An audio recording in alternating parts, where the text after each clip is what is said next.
अस्सलाम वालेकुम। मेरा नाम डॉक्टर उमर है और आज हम इस चीज़ पे बात करेंगे कि स्किज़ोफ्रेनिक पेशेंट जो होते हैं उनके लिए सबसे अच्छा ट्रीटमेंट ऑप्शन है वो क्या होता है। लास्ट वीडियो में हमने बात की थी कि स्किज़ोफ्रेनिया के जो पेशेंट हैं उनके बारे में, तो उसी सिलसिले में पहली बात तो यह है कि साइकेट्री मेडिकल का वाहिद फील्ड है जिसमें जो इलाज है उसमें मरीज़ का इनपुट जो है वो बहुत ज़्यादा ज़रूरी होता है। वैसे तो हर फील्ड में ही जो इलाज है उसमें मरीज़ से डिस्कशन होती है, लेकिन साइकेट्री में हमें ये स्पेशली पेशेंट की जो अप्रूवल है वो लेनी पड़ती है। मैंने अप्रूवल का वर्ड यूज़ किया वो इसलिए कि हम कोई भी दवाई शुरू कराते हैं तो उसके कुछ साइड इफ़ेक्ट्स होते हैं। उन साइड इफ़ेक्ट्स का पूरा नॉलेज मरीज़ को दिया जाना ज़रूरी है अकॉर्डिंग टू मेडिकल एथिक्स। तो जब भी आप कोई दवाई शुरू कराते हैं तो उसके बारे में मरीज़ से डिस्कस करते हैं, उसकी ड्यूरेशन, उसका एक्शन, उसके साइड इफ़ेक्ट्स और उसके इफ़ेक्ट्स सारा कुछ मरीज़ के साथ डिस्कस होता है। फिर अगर वो कंसेंट देता है तो हम उसको वो दवाई शुरू कराते हैं और फिर उसकी डोजेज को बिल्ड किया जाता है अकॉर्डिंग टू द रिस्पॉन्स। अच्छा, अब हम स्किज़ोफ्रेनिया की जब बात करते हैं स्पेसिफ़िकली तो जो गाइडलाइन है वो हमें ये बताती है कि जब भी एक मरीज़ जो है वो सिम्पटम्स के साथ हमारे पास आता है और डायग्नोसिस कंफर्म हो गया, तशख़ीस हो गई कि इसे स्किज़ोफ्रेनिया है। अब स्किज़ोफ्रेनिया तशख़ीस होने के बाद फ़ौरी तौर पे उसका इलाज शुरू किया जाता है। इलाज में हमारे पास एंटीसाइकोटिक्स मेडिसिन्स होती हैं और एंटीसाइकोटिक्स जो हैं उनके बारे में बहुत सारे मिथ्स अवाम में पाए जाते हैं, मसलन कि ये दवाइयाँ सुलाई रखती हैं, ये दवाइयाँ जो हैं वो लग जाती हैं। इस तरह के बहुत सारे मिथ्स होते हैं। मिथ्स इसलिए कि लोग उसको कंफ्यूज करते हैं जो नींद की दवाएं उनके साथ।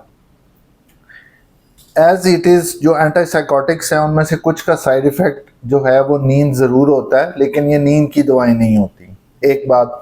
दूसरी बात ये कि जब मरीज़ को हम दवाई शुरू कराते हैं तो उस पे कुछ साइड इफ़ेक्ट्स उसके आ सकते हैं जिसके बारे में पेशगी तौर पे मरीज़ को आगाह कर दिया जाता है कि भाई ये चीज़ें हो सकती हैं। अगर ऐसा हो तो आपने हमसे रब्ता करना है या दवाई बंद करनी है या उसकी जो है वो उसे चेंज करना है हमने। अच्छा, हमने एक दवाई शुरू कराई, उस पे इफ़ेक्ट नहीं आया तो हम क्या करते हैं उसको बदल देते हैं। उसमें ड्यूरेशन यूजुअली हम रखते हैं 2 वीक्स टू 4 वीक्स। अगर 1 माह तक हमें बहुत ज़्यादा उस पर रिस्पॉन्स नहीं मिलता तो हम दवाई बदल देते हैं, दूसरी एंटीसाइकोटिक शुरू करा देते हैं। अब गाइडलाइन ये कहती है अगर 2 एंटीसाइकोटिक्स पे इफ़ेक्ट नहीं आता और उनमें से एक दवाई जो है वो ओलेंजापिन नामी दवाई जो है वो होनी चाहिए प्रेफरेबली, सबके लिए नहीं प्रेफरेबली। लेकिन अगर 2 पे नहीं आता तो फिर हम एक क्लोज़ापिन नामी दवाई है वो शुरू करवा देते हैं। और तहकीक ये बताती है कि जितनी जल्दी स्किज़ोफ्रेनिया का इलाज शुरू होता है, यानी दवाई जितनी जल्दी शुरू होती है उतनी जल्दी जो है वो मरीज़ उससे निकलता है और उसकी आने वाली ज़िंदगी जो है वो उतनी ज़्यादा बेहतर गुजरती है। अब हमने दवाई शुरू कराई, इफ़ेक्ट नहीं आया, हमने क्लोज़ापिन शुरू करा दी, 2 दवाइयों के बाद क्लोज़ापिन शुरू करा दी। अब क्लोज़ापिन एक स्पेसिफ़िक मेडिकेशन है जिसके कुछ साइड इफ़ेक्ट्स होते हैं, कुछ उसकी मॉनिटरिंग होती है। यानी उसको पहले टाइट्रेट किया जाता है, यानी आहिस्ता-आहिस्ता उसकी डोज़ बिल्ड की जाती है। फिर उसमें हमने कुछ टेस्ट होते हैं, जिस तरह सीबीसी का टेस्ट है, वो हमने हफ्तावार कराना होता है। उसके बाद फिर हमने जो है उसके बाकी जो टेस्ट है वक्तन-फ़वक्तन वो करवाने होते हैं। कार्डिक मॉनिटरिंग भी समटाइम्स नेसेसरी होती है कि उसको कोई दिल का कोई इशू तो नहीं है। तो जो क्लोज़ापिन है that is the last resort हम कह सकते हैं हमारे पास मेडिकेशन में। अगर उससे भी इफ़ेक्ट नहीं आता तो फिर क्या किया जाता है, फिर हम जाते हैं इलेक्ट्रोकन्वल्सेंट थेरेपी की तरफ। इलेक्ट्रोकन्वल्सेंट थेरेपी या ईसीटी वो तरीका इलाज है जिसमें मरीज़ को एनेस्थीसिया फिटनेस के बाद बेहोश करके, यानी उसको एक बिल्कुल जिस तरह ऑपरेशन थिएटर में होता है इस तरह से उसको बाकायदा बेहोश किया जाता है। फिर उसके दिमाग से बिजली की मामूली मिकदार गुजारी जाती है, डीसी करंट होती है वो। उसका पीछे जो रैशनल है कि वो आपके ब्रेन को एक तरह से रीसेट कर देती है और न्यूरोजेनेसिस करती है और अगर हम साइड इफ़ेक्ट वाइज देखें तो ईसीटी का जो साइड इफ़ेक्ट है वो दवाइयों से बहुत ही कम है, बल्कि ना होने के बराबर है, और उसका सक्सेस रेट बहुत अच्छा है। तो लेकिन चूंकि वो इलाज एक उसमें एनेस्थीसिया इन्वॉल्व है और फिर उसके सेशन होते हैं, दाखिला दरकार होता है, तो देखा यह कि आम तौर पे जो हमारे पास मरीज़ आते हैं ज़्यादातर वो बहुत लंबे अरसे से जो बुनियादी एंटीसाइकोटिक्स होती हैं बस वो ले रहे होते हैं, इवन क्लोज़ापीन भी ट्राई नहीं हुई होती।